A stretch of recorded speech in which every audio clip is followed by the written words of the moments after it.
Aadhaar card வைத்திருக்கக்கூடிய அனைத்து விதமான நண்பர்களுக்கும் மிக முக்கியமான ஒரு அறிவிப்பு ஒன்று வெளியிடப்பட்டிருக்கிறது.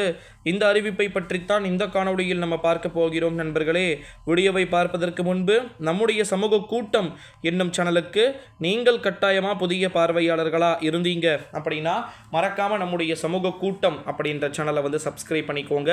உங்களுடைய ஆதார் அட்டை 10 வருடங்களுக்கு மேல் பழமையானதாக இருக்கக்கூடிய பட்சத்தில் அது முடக்கப்படலாம் அப்படின்னு சொல்லிட்டு தகவல்கள் அப்படின்றது வெளியாகி ஆதார் அமைப்பு எச்சரிக்கையை விடுத்திருக்கிறதை நம்மால் பார்க்க முடிகிறது நண்பர்களே.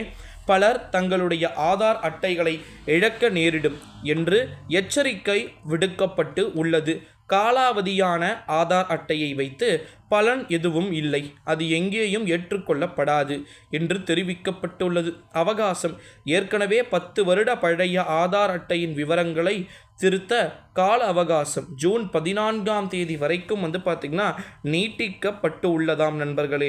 தனிப்பட்ட கணக்குகளை பயன்படுத்தி அடுத்த ஆண்டு ஜூன் 14ஆம் தேதி வரை விவரங்களை திருத்தலாம். முன்னதாக கடந்த 10 ஆண்டுகளில் உங்கள் ஆதார் விவரங்களை நீங்கள் புதுப்பிக்கவில்லை என்றால் ஜூன் மாதம்தான் அதற்கான கடைசி வாய்ப்பு.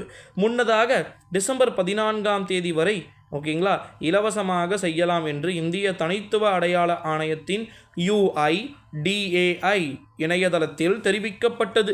அதன் பின்பு இந்த அவகாசம் மார்ச் 14ஆம் தேதி வரைக்கும் நீட்டிக்கப்பட்டிருக்கிறது. தற்போது இதற்கான கால அவகாசம் ஜூன் 14 வரை நீட்டிக்கப்பட்டிருப்பது குறிப்பிடத்தக்கது நண்பர்களே.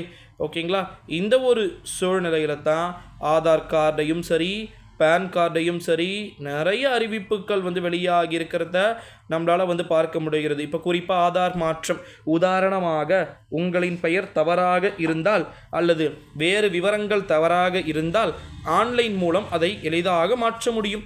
இதற்கான வசதிகளையும் ஆதார் அமைப்பு ஏற்படுத்தி கொடுத்திருக்கிறதா. UIDAI ஏற்படுத்தி கொடுத்துள்ள வசதிகள் மூலம் எளிதாக இந்த விவரங்களை மாற்ற முடியும். மார்ச் 14ஆம் தேதி வரை இந்த மாற்றங்களை செய்ய கட்டணம் இல்லாமல் இருந்தது. ஆன்லைன் மூலம் எளிதாக செய்ய முடியும். நேரில் ஆதார் மையத்தில் செய்வதற்கு மட்டும் 50 ரூபாய் கட்டணம் பார்த்தீங்கன்னா வசூலிக்கப்படும் அப்படின்னு சொல்லப்பட்டிருக்கிறது நண்பர்களே. குறிப்பாக இதுக்கு கட்டணம் இல்லையா நண்பா அப்படின்னு கேட்டிங்கன்னா இல்லை என்று தான் சொல்லியிருக்கிறார்கள். மை ஆதார் பக்கம் மூலம் எளிதாக இவர்களுடைய விலாசத்தை மாற்றும் வசதி இருந்தது. ஆனால் தற்போது அந்த அவகாசம் நிறைவிற்கு வரவுள்ளது. நேற்றோடு இந்த அவகாசம் முடிந்த நிலையிலே இனி விலாசத்தை மாற்ற கட்டணம் செலுத்த வேண்டும் அப்படின்னு சொல்லியிருக்கிறாங்க நண்பர்களே.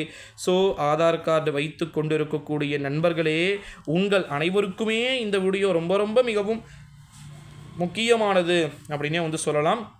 ஸோ அதனால் தொடர்ந்து இணைந்திருங்க. ஏன்னா இது போல் நிறைய விதமான காணொளிகளை நம்ம அடுத்தடுத்து பார்க்கத்தான் போகிறோம். அந்த அடுத்தடுத்த காணொளிகள் ஒவ்வொன்றும் மிகவும் முக்கியமானவை. ஆதார் கார்டு என்பதும் பேன் கார்டு என்பதும் தமிழகத்தில் எந்த அளவிற்கு மிகவும் முக்கியமானவை என்பது உங்கள் அனைவருக்குமே பார்த்திங்கன்னா தெரியும்னு நினைக்கிறேன். ஸோ அதனால் மறக்காமல் நம்முடைய சேனலோட தொடர்ந்து இணைந்திருக்கலாம். நன்றி, வணக்கம்.